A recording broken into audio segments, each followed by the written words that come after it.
Hello, everyone, and welcome back to the Fifth Child podcast, where I, your podcaster for the day, Chris, give you two different recommendations, either for movies, video games, television series, or anime. If you have been paying attention to the last couple episodes of the podcast, you'll have known that I was going over the Dragon Quest series of video games. And unfortunately, I'm going to do a little bit of a derailment at this point in time, at least for this month. I have personally not been able to play Dragon Quest XI, and I haven't really been able to record any episodes that I felt sufficient enough with.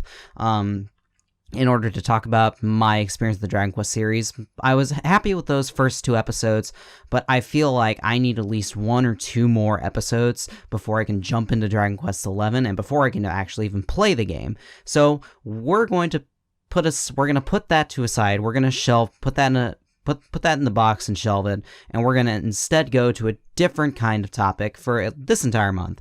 And luckily, since this is the first week of October, we're now in the month of Halloween. Halloween is one of my all-time favorite holidays of all time. The entire season of October, November, and December is probably one of my favorite times of the year. I love summer. I love how sunny it is. I do like being outside during the summertime, but there's nothing more comforting to me than the fall and early winter season. So what I'm going to do for this entire month is I'm actually going to make this a horror-themed podcast for the rest of the month. I am a big horror fan. If you've known me ever since I've been in high school or junior high, I used to scare really, really easily, and I used to absolutely hate horror. But that's mainly because I paid attention to a lot of really, really, really bad slashers that were full of cheap scares that were meant to scare me. And now that I've gotten older, now that I've got a more finer palette towards films and movies, I recognize that there are actually really, really good films in horror, and I've in general gotten a lot more attuned to a lot of that in video games and television series, and there's even some anime that I'm a big fan of in terms of horror. So I'm going to base the entire month of October around horror-based series. Now this can be either horror, thriller, psychological thriller, and maybe some slasher. You're at least going to get two recommendations per podcast. They can either be an anime, video game, movie, or television series. And for this episode, I have got one video game and 1.5 movie. I'll get to that in a second. And we're just going to go ahead and just jump right into the topic. So the first scary thing that I'm going to talk about in the month of Halloween is actually going to be a movie I had just recently seen, and that is going to be It Chapter 2. And although I haven't talked about it yet, I'm going to actually talk a little bit about It Chapter 1. So the entire It series is based on the original novel by horror writer Stephen King, who's one of the most influential horror writers of the 70s and 80s, and he is still writing stuff today. And his stuff is still being adapted into theatrical works. Just recently, we had It Chapter 1 in 2017, we had Gerald's Game, we had 1902, I forgot the name of it. And we also got a Dark Tower movie, and just recently we got It Chapter 2. So It Chapters 1 and 2 are based on the original novel by Stephen King himself, written in the 1980s with his fellow co-author Cocaine. More on that in a little bit.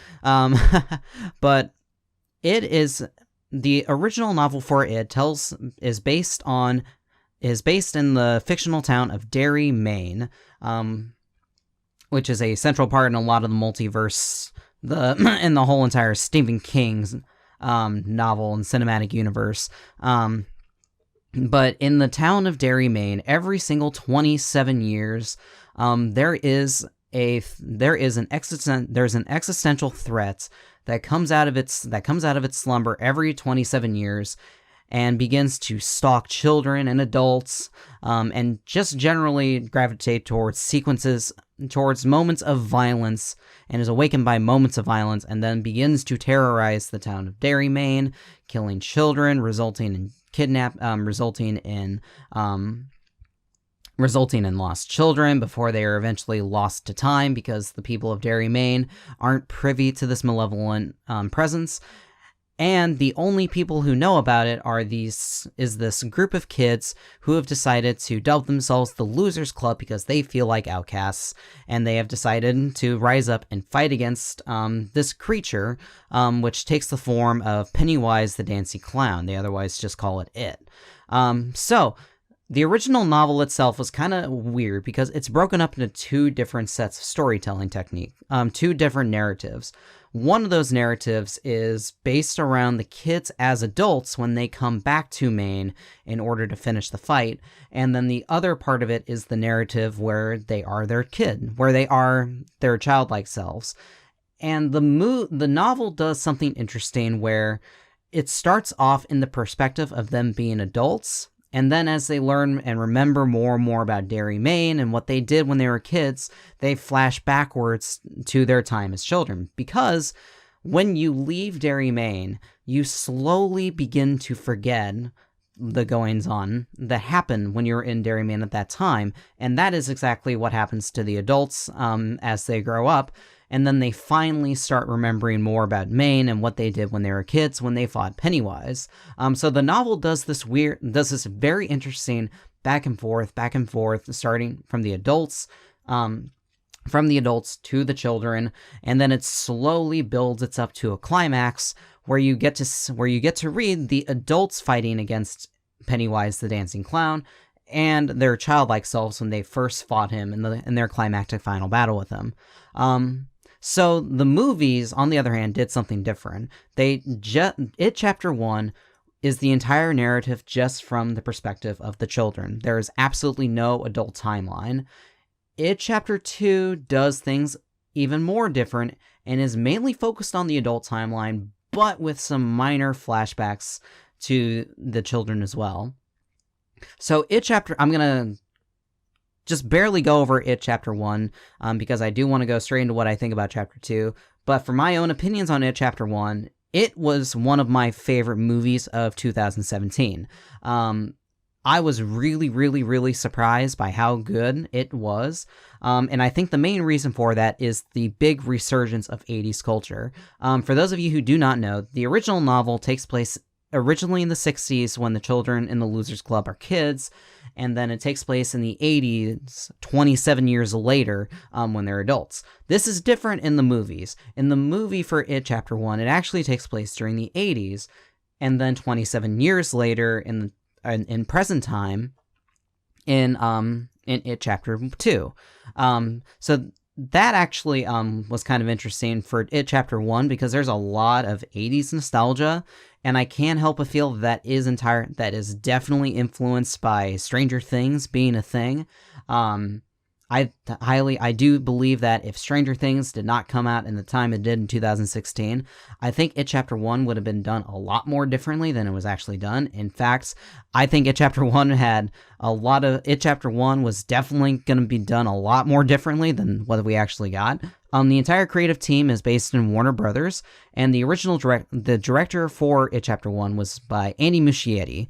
And Andy Muschietti was the new director after Cary Fukunaga was originally director. For those of you who do not know, also, Cary Fukunaga is a pretty altruistic director who doesn't do a lot of stuff.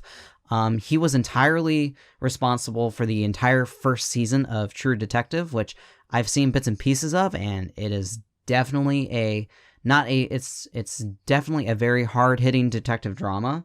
But the problem with Cary Fukunaga is that he's also incredibly finicky when it comes to his projects and his directorial control, and he very regularly either boots himself off of the project or gets booed.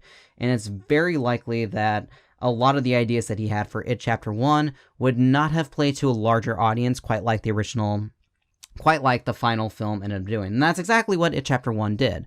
It Chapter 1 was probably one of the most highest grossing R-rated movies ever made, which is obviously very unlikely because, again, with most film showings, R-rated movies usually get a very limited showing compared to PG and PG-13 movies, and therefore they get very less box office draw.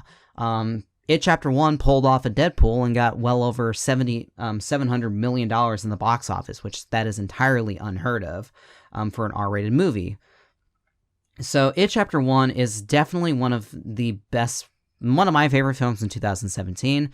If I had any issues with it, honestly, I felt like the horror movie kind of got in the way of the stuff that was really good in the film. The stuff that was really good in the film was the cast.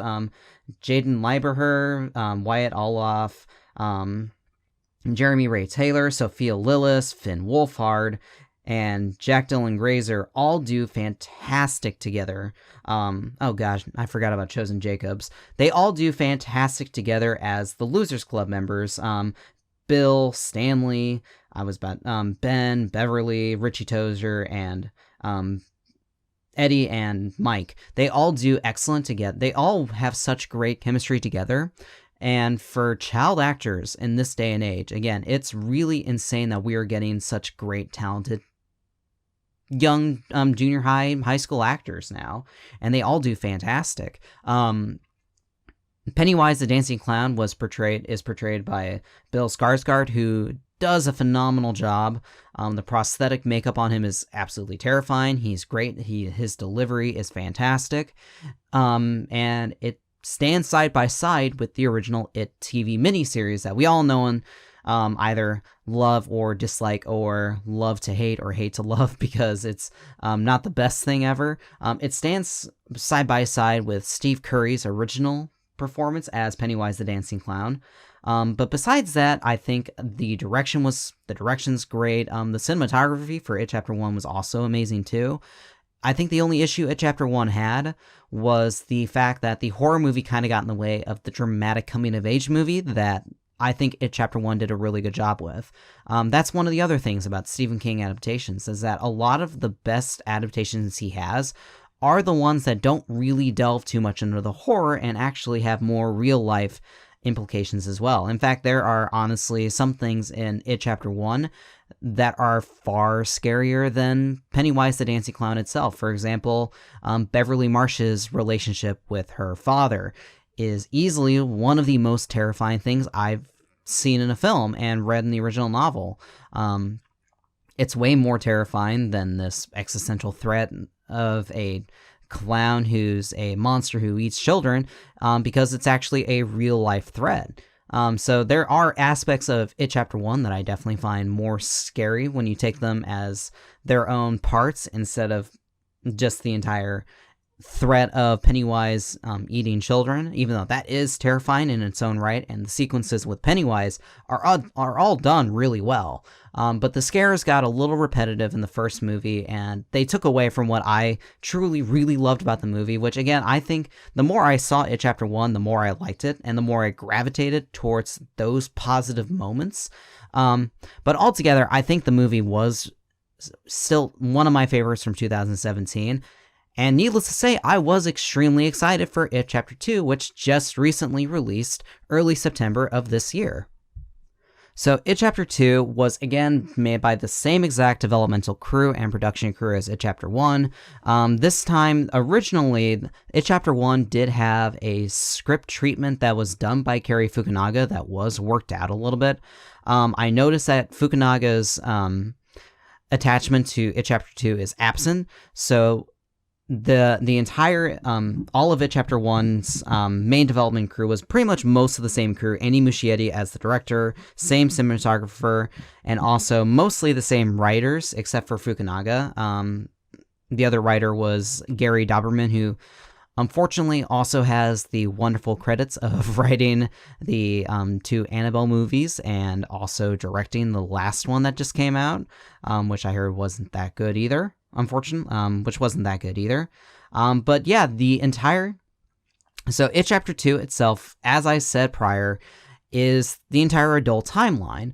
And what happens in the main setting for Chapter 2, at the very beginning of it, in a very graphic and realistic sequence, we see a hate crime in Derry, Maine, against a gay male couple. And like I said earlier, the threat of Pennywise himself, is attracted to massive acts of violence, and this hate crime wakes him up, and then he ends up killing he kills up the other half in the gay couple, in a pretty graphic sequence that's honestly probably maybe the scariest part in the movie, which doesn't bode too well for the rest of the movie, that the scariest part's in the first 5 minutes, but we'll go with that later, and out of all the children who left Maine, the only one who decided to stay there was Mike Hamlin. And Mike Hamlin finds out about this hate crime and manages to deduce that Pennywise is in fact back. And he decides to make some phone calls to all of the rest of the Losers Club members who have decided to live their everyday lives. Bill becomes a writer.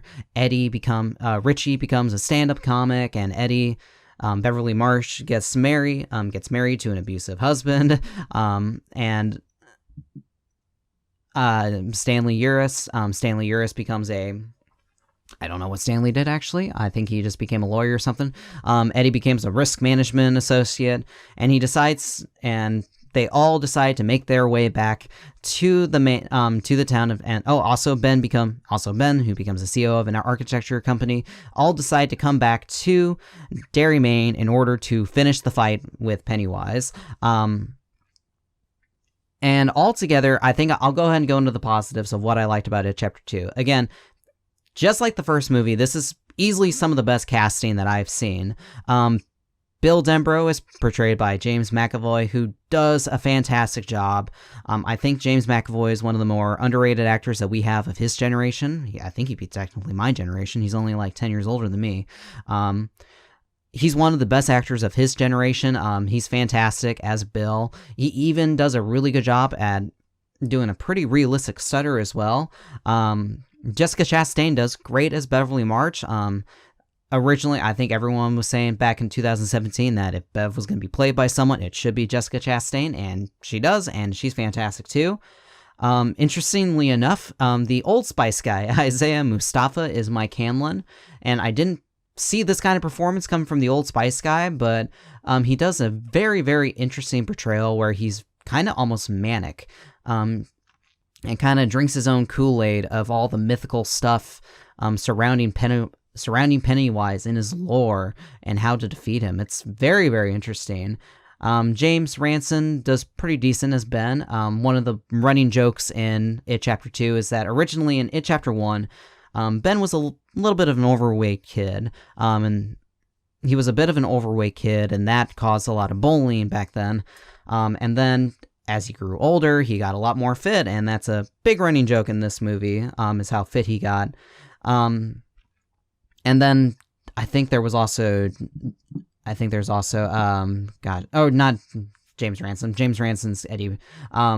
Jay Ryan plays Ben, and then James Ranson also plays Eddie, the hypochondriac of the group when he was younger, who honestly has way less issues than he thinks he does. But he does a fantastic job as well. He provides a lot of the comic relief. But the main standout of the entire movie is Bill Hader as Richie Tozer. Bill Hader probably gives the best performance. He's easily the funniest. And honestly, sometimes when they get to some of the more dramatic beats, Bill Hader does a surprisingly great job. And I think that's one of the things that I think a lot of movie viewers underestimate how much dramatic chops Bill Hader has until he actually gets to use them, and how well he's able to swing back and forth between being the funny guy and being the dramatic guy. And I think that is. And speaking of funny, I forgot to mention this about It Chapter 1, but It Chapter 1 was easily probably one of the funniest movies of 2017 too. And you also see this in 2019's It Chapter 2 as well. This film is absolutely hilarious. I don't know if it's intentional half the time. I can tell when it is intentional, but there is a lot of quippy, Marvel-esque humor in this movie that almost kind of detracts from the scares a bit. And I think that is honestly maybe the one issue I have with this movie.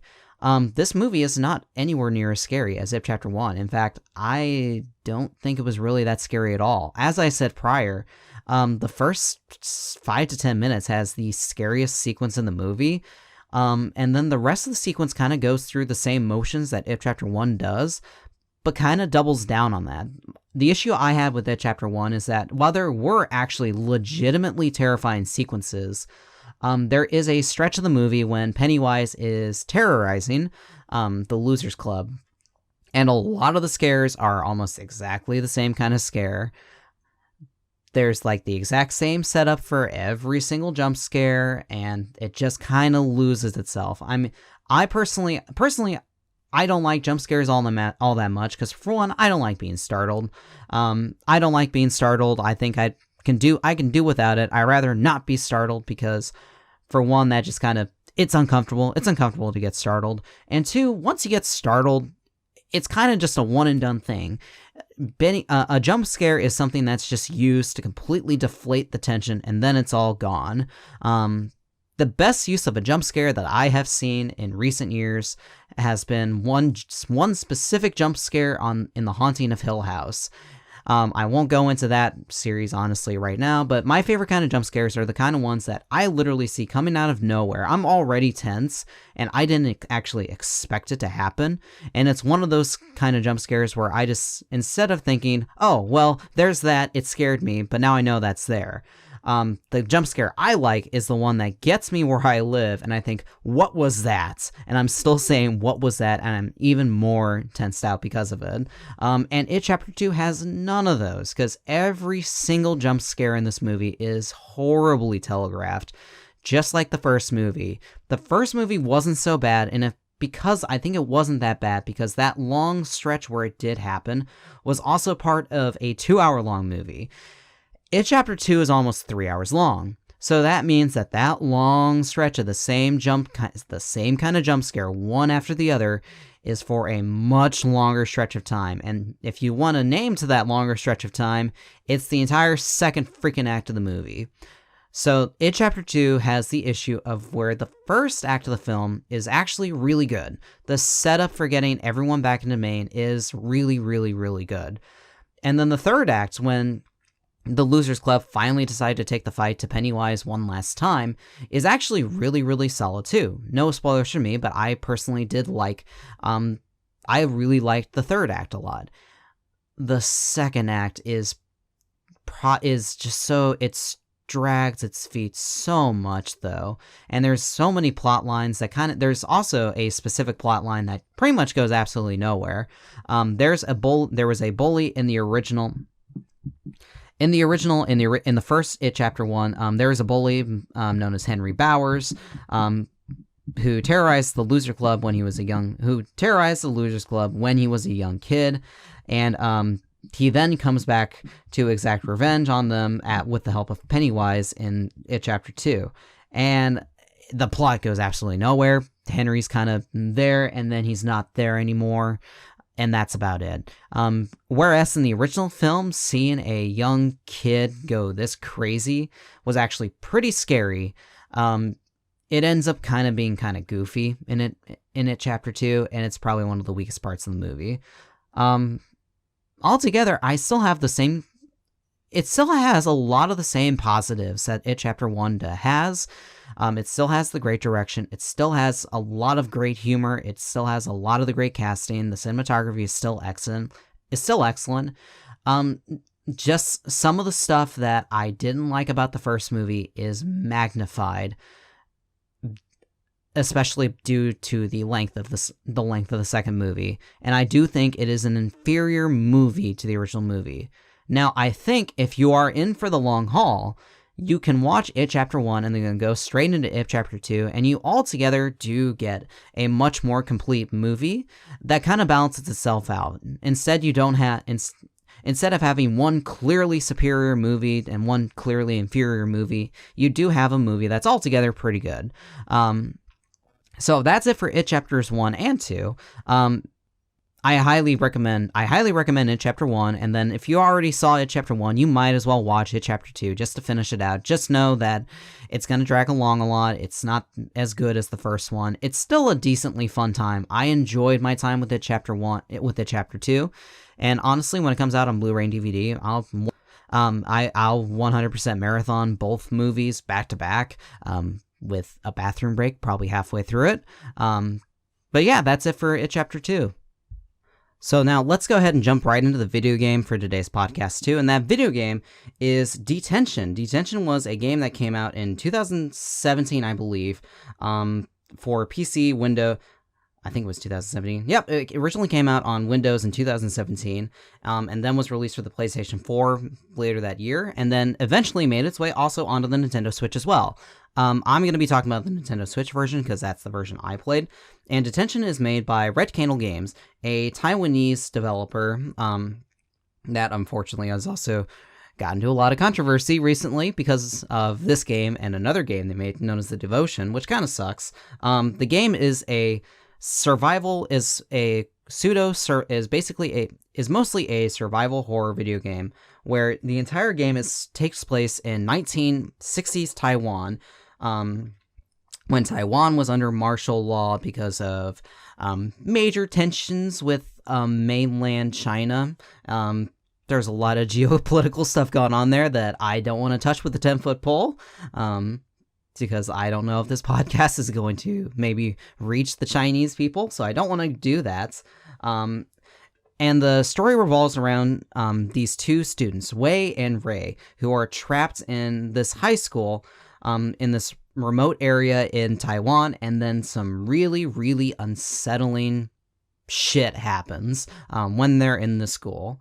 And that's about all I can say for the story for now. I'll kind of discuss the story a little bit and what the implications of it are, but there are some really neat little twists and turns in the story I don't want to spoil for you. So to talk about the gameplay is a survival horror. It's a 2D side-scroller survival horror where you just basically go left and right, up and down to enter into rooms or go up elevators, or not elevators, go upstairs, and you pretty much solve puzzles throughout, and you solve puzzles your entire time throughout Greenwood High School when you play as Wei and Ray. The puzzles are very, very similar to earlier Resident Evil games like Resident Evil 1, where you have to find certain items that maybe go a certain place that have to be solved a certain way to unlock more and more progress. All the entire time, you're also being stalked by these evil spirits known as the Lingered. And what the Lingered, and the only way to survive against the Lingered is that you can't fight. It's a survival horror where you have no weapon. Is that you have to hold on to your breath and let them sneak past you or try to sneak past them. Every single Lingered has a different way that you have to fight them, that you have to try to escape them, and it's all really, really interesting. There's also one enemy that you can lure away with certain offering food, that's really interesting as well. And there's every single encounter is it's very interesting and also very, very tense too. The game also, so the gameplay is really, the gameplay's solid. It's really simplistic. It's really basic. Where Detention really, really strives though is in its creation of a great atmosphere. The entire Greenwood School is a dark and dingy place that seems so detached from reality, despite the fact that there's all this lingered there, that there's these lingering spirits. You also, whenever you enter into a room, you have no idea, like, what's in this room, what you might find. And the game does a really, really good job at providing pretty unnerving, disturbing imagery, and much in the same and in a much more different way than, say, a jump scare that you just know is going to happen. Like I said with that one jump scare discussion earlier, my favorite kind of jump scares are the kind of jump scares that leave me thinking, what was that I just saw? What was that just tried to scare me and now it's gone? It's a lot unlike, it's nothing like the jump scares that I don't like, where they just completely deflate the tension. if there's actually very minimal jump scares in this game. More or less, if there's any kind of disturbing imagery, it's not accompanied by like a loud bang. It's just boom. It's right there. It's right in your face, or you just see in the background. It's there. There's nothing you can do about it, and then it's just gone. It's some of my favorite scares that I have seen in a horror game to date, and I really, really, really, really dug it. Graphically, the game is pretty decent as well. I think the entire game was done in the Unity engine, which is pretty basic independent developer gaming engine use. Again, it's a free source engine that can be used by anyone and any developer, so it obviously is not very taxing. It's not very hard to work with. But Detention does a good job with whatever limited resources that it has. And then also, the game itself has a very, very dark story down on the surface. As you learn more and more about the goings-on in the high school, you learn more about the interplay that occurred in this high school between Wei and Ray and the students and the teachers and Ray's own family life. That's really, really dark and unsettling, and kind of is almost more dark and unsettling than being in this high school, in the situation that they are in now. That's still unnerving, but the more and more you learn about it, the more it just kind of sets the tone, and you learn more, and then you begin to piece together exactly what's going on in this high school before the last like half hour or so, when you finally discover exactly what this high school is, where Ray actually is, and the darker implications because of that. So that's pretty much all I think I want to say about Detention. It's a very, very short game. I think it only took me like 3 or so hours to finish it. There's not a lot of replayability with the game. Once you play it, you're kind of one and done with it. There are multiple endings, but the only thing you have to do with the multiple endings is you can replay through the last chapter of the game, which is only like a half hour long, and you can change. There are decisions that you make in that last half hour that decide what kind of ending that you're gonna get. So if you want to see the other endings, you can just replay through that chapter and then see exactly what you get. I got the bad ending the first time I played Chapter 4, and it's probably one of the darkest endings I've ever seen ever. There are some horror movies that are more hopeful than this dark ending. So that's about all I got to say about Detention. I highly recommend it. I think I got it on sale on the Nintendo Switch, and I honestly forgot how much I got it on sale for. I kind of put it on my backlog for a good long while, just because every single time I wanted to play it, the only chance I could play it is around nighttime, and whenever I played it at nighttime, it would actually somewhat cause some difficulties with me trying to sleep. So if something scary happened, I just decided to turn the Switch off and just try to go straight to bed, because I was like, nope, I don't want to deal with this right now. But I finally just recently played it, and it definitely has stuck with me quite a bit. If anything, what I probably would do is maybe pick it back up again and just re-experience the story somewhere down the line. It could probably easily play well. It could easily play well with a crowd too, so it could be a great thing to play along streamers. So that's about all I have to say about Detention. Good recommendation for me. I actually don't even know exactly how much it is on. I forgot how much it was on the Switch, because if you don't have a Switch, once you buy a game, it doesn't tell you how much the game costs anymore. It just says that you purchased it, and that's it. So the game's actually only $11.99 on Steam. For a 3-hour game, I don't think that's entirely worth it. I would maybe wait till it's like 30% off, then it's probably worth it. But yeah, I think Detention is a really, really solid horror game. It's definitely one of the scarier games that I've played recently, and that's about all I got to say about that. So I want to thank you guys so much for listening to the podcast. Again, this is the Fifth Child Podcast. If you like what you see here, just make sure to like, comment, subscribe, pay attention to the next episode. I'm going to hopefully get this episode up before 12 o'clock today. I'm actually recording this the day I'm supposed to put it up. I usually don't do this because I'm just been so busy recently. So again, this entire month of October, we're just going to go over horror-based stuff. So I will definitely think of the next batch of video games and movies that I want to talk about. So I want to thank you so much for listening in, and I hope you guys have a good rest of your day, and I can't wait to see you guys in the next episode.